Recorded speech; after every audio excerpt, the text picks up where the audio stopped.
an independent horror film. I just finished Decay, right? Decay, yeah. I'm so excited for it. And I obviously had a much bigger part in that. So when when more of the weight is on your shoulders and you're more in the story, then you're using the time to remember to go over your lines and get into that place. I had to get into a really dark and ugly place for that, so I was kind of glad when the shoot was over so I could shake it off, because you have to kind of live there. But it's a different thing. Like when it's really exciting when you're doing theater because you have to keep it fresh and new, and all the choices are right there. But then I've been in a show for 2 years before, so try to make the same exact thing exciting every night, and then that becomes your job. Not finding the choices. Like in film, once you got it, boom, you got it, you're done. You don't have to do that scene again. You're moved on. Yeah. Ever.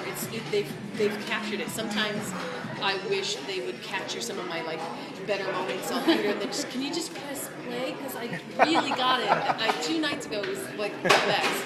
Can you just freeze that? And, so I don't have to dredge it up every night. So there's, positives and negatives about both aspects. That has to be a hard part because I guess when you're waiting in your trailer to do your scene, you almost got okay, I'm not myself in this character. I mean, it's hard to keep that little balance and not just kind of drift away, and then they want you to come to set and you got a problem finding that character. Yeah. You're just going to stay in it. Because I'm sure they aren't waiting on you. As it with you, you better get it right or the light's going to come up. We're going to have to do this tomorrow. Yeah, right. And they're not going to do it tomorrow, so no, they're not. So. I wanted to run. Hide. That was scary. The bigger budget of production, I think, it's just not about the actors. The actors need to bring their A game and just be ready to go. You know what I mean? And so this experience was different, I think, than doing other film that I've done, just because when we were on set, and when we were off set, and there just wasn't. And none of the weight of the story or the pressure of creating the film was on us. I can't imagine what it would have been like to be Kristen or anyone that really knew the through line through Breaking Dawn. They were shooting part 1 and 2. Literally, some days they would shoot a scene from part 1 and then they would shoot a scene from part 2 and then they'd go back to part 1. I didn't know that. Depended on, I mean, Two very different stories. Having to move the crew and all that stuff. So to keep that through line and have those emotional moments, I mean, that would have been an enormous challenge.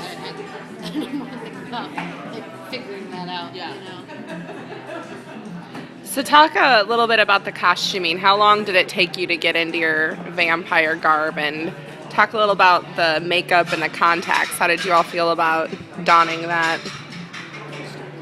Well, you guys are pretty easy. Slap a punch with the pale. I mean, I was in and out of there. It took us at least 2 hours at least. Yeah, because they curled my hair with an inch-wide barrel. Oh. Smooth every piece. That's all my hair. Oh, really? It's not a wig. Nice. And I had to keep it. I remember I would had this deal worked out because you don't want to heat style your hair like that every day. So with the woman Becca that was doing my hair, that she would some days literally just use pomade and curl it around her finger. And so I wouldn't wash my hair and I would wear this silk thing to bed. And I remembered one day I managed to go 4 days without washing my hair. I have to go too long between going in. I went 4 days in a row. And by the 4th day I was like, I kind of smell like something familiar, but I can't think of what I smell like. And then I realized I smell like a golden retriever. I smell like my dog from childhood. That's what I smell like. Because I had not washed my hair in 4 days and she was putting that pomade on it. And golden retrievers are oily, they're water dogs. That's exactly what I smell like. Oh my god, you smell like it. Yeah. So that's how glamorous it was. For me, I had that long red wig, which my hair looks nothing like, and my hair was a little bit longer at the time, and I have a lot of hair, so the wig is so perfectly fitted to your head that they have to smash your hair down so tight. They use this hair slick stuff. I mean, it took an hour to get into my wig, just with the hair prep. And then the gluing of the lace, but it was the most amazing wig I've ever had. And the people on set who didn't know me, who hadn't seen me before I got dressed, thought it was my hair. They couldn't see the lace. It was just perfect. So that took a long time. And then, the makeup always usually takes like an hour. No matter, if you're doing just like natural, like whatever, or vampire. And basically the only difference was that they made you a little paler than you normally are.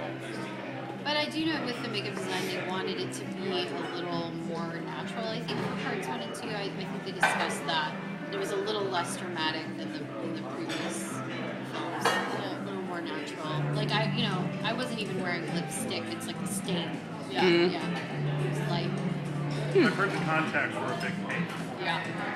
I'm not gonna lie, I don't care if I ever have to wear this again. Were they hard to see out of, or Yeah. just? Oh, really? Tunnel vision, definitely. Ugh. To me, everything was blurry. I was like, They do. I can't see anything. The fact that Kristen wore those contacts, colored contacts, for this whole series blows my mind. She wears colored. Yeah, because she doesn't have brown eyes, does doesn't she? have brown eyes. She has had to do this whole series of those contacts. Yeah. Hmm. No. That's why she gets Well, paid the big bucks. So they all have. I Yeah, found you're it right. very difficult Yeah, to you're see. right. Like Yeah. it clouded my vision. I remember Michael Sheen talking about the red ones, and they were like golf balls. Yeah.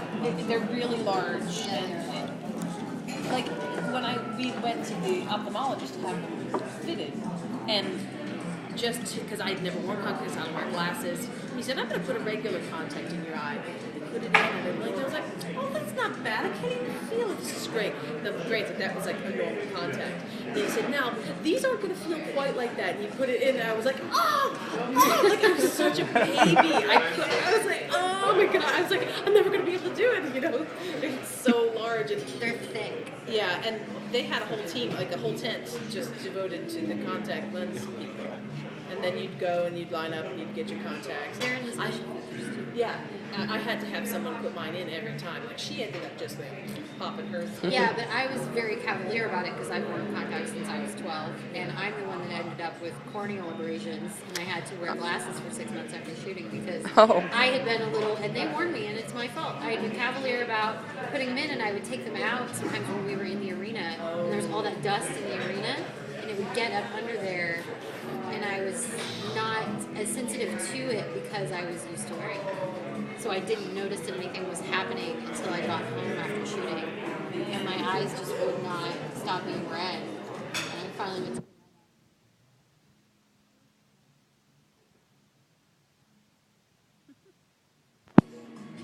Who else has a question? Yeah, right? If you had any of the vampire special abilities to choose from, which ones would you choose?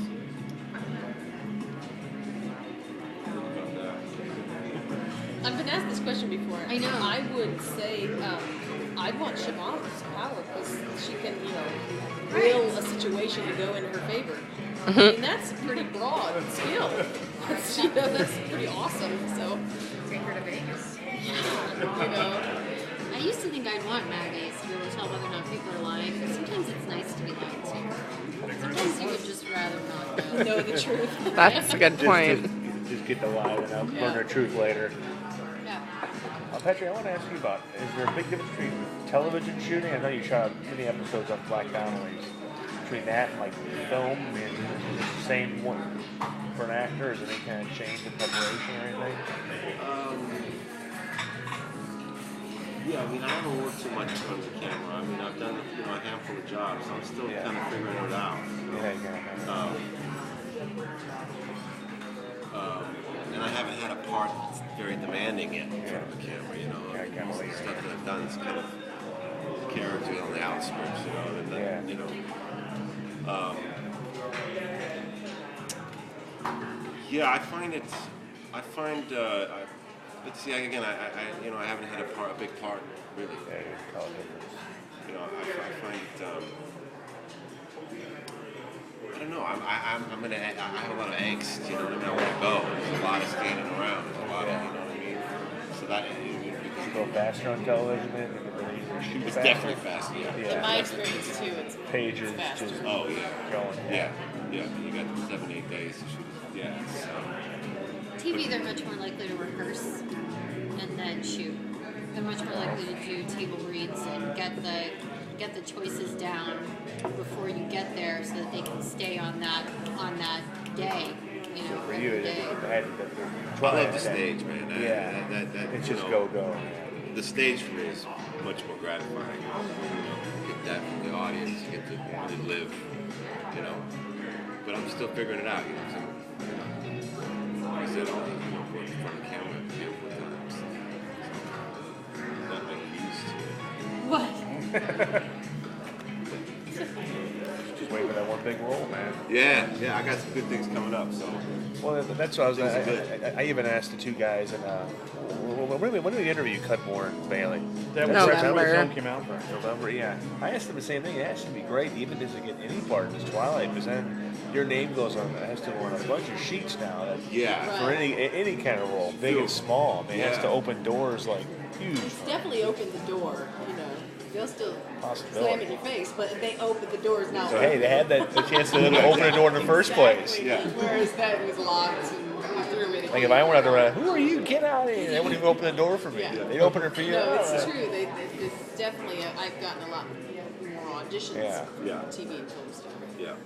Makes me a little less nervous about studio approval. Yeah. Fingers crossed that if it ever went to studio approval on something for Lionsgate, I'd be like, hey guys, come on. I'm pretty sure you're also. Oh, go ahead. With that, on that same topic, now that the door is open, is there something, a dream role or a dream person you'd like to work with in the future going forward now that you've done Twilight? Who would you like to work with, or what is your dream role? And I just got a list of directors. You know, it's like I worked with Terrence Malick on Tree of Life, but it was only for a day, and I'd love to work with him really significantly. I'd love to work with David Fincher. I mean, gosh, the list just goes on. I see Argo. You were a fan of Argo. I mean, I think Ben Affleck has found his niche, man. I mean, I think He's he's definitely a decent better actor. director. I think He's a better phenomenal- director than he is an actor. Yeah, I think he's a phenomenal director. I mean, Argo is Great, right? You know, Billy Incredible film. Tangradi was in Argo from Twilight. Philly, Yeah. I'd like to work with Bill Murray. You have to call his answering machine first. I So. know. So cool. yeah, I like that. I like that. Yeah, I don't know. I don't know if I have an answer. I don't know about a role. You know, it's probably hasn't been written yet. I don't know. You know, like it'll just be that thing you'll know when it comes along. like, I don't want to work with, like, never dreamt, like, growing up working with Bobby De Niro or. Lisa's living the dream right now. She's been working with David Hyde Pierce on Broadway. Oh. She's about to turn around and do it again. I told her, I said, can I come and see the play, and then I'll touch you after you touch him. Hopefully, fingers crossed, nothing is said I'm off a still little bit. that it'll go in the fall. It's a play called Should Have Been You. And David I. Pierce is directing. And, if the whole cast lines up again, Tyne Daly plays my mother. And Harriet Harris plays the mother of the bride, mother of the groom. It revolves around a wedding. And it's just, a really fun, welcome story and great music. And so, fingers crossed that happens, but you never know until it's actually happening. Because things fall through all the time. So, last question. Well, I guess one of the good things is that being an actor sometimes, having to go through the process of a big movie is kind of crazy. At least you've gotten that out of the way. Now you're ready for all those small productions and big. I mean, nothing can really phase you as far as the production, like the delay in anything. Right, because this was huge. Yeah, I mean, it's just all that. You said you were a fan of the books beforehand. Were you a team Edward or Jacob? I have to say I was team Edward. Now you didn't tell the tale in that one scene in the forest, but I'm Jacob all the way, buddy. Awesome line reading. Yeah. Awesome. Well, was there much contact with the three, or were they just kind of on the set and rushed off? We had more contact with Robert and Kristen than we okay. did, just because of the scenes that we had to do. Yeah. But we did 1 or 2 days with Taylor. Then it was just his cardboard likeness. Yeah. Right. His little standee. Oh, there he is. Yeah, because even though technically he was in that big battle scene, he was a wolf. Yeah. He was wolf. So did you see? He's like watching, like I'm not even there right now. You guys are fighting. Sitting in the director's chair watching the whole Yeah, thing he's go like, down. hey Bill, get down there. You need to get down there and do some work.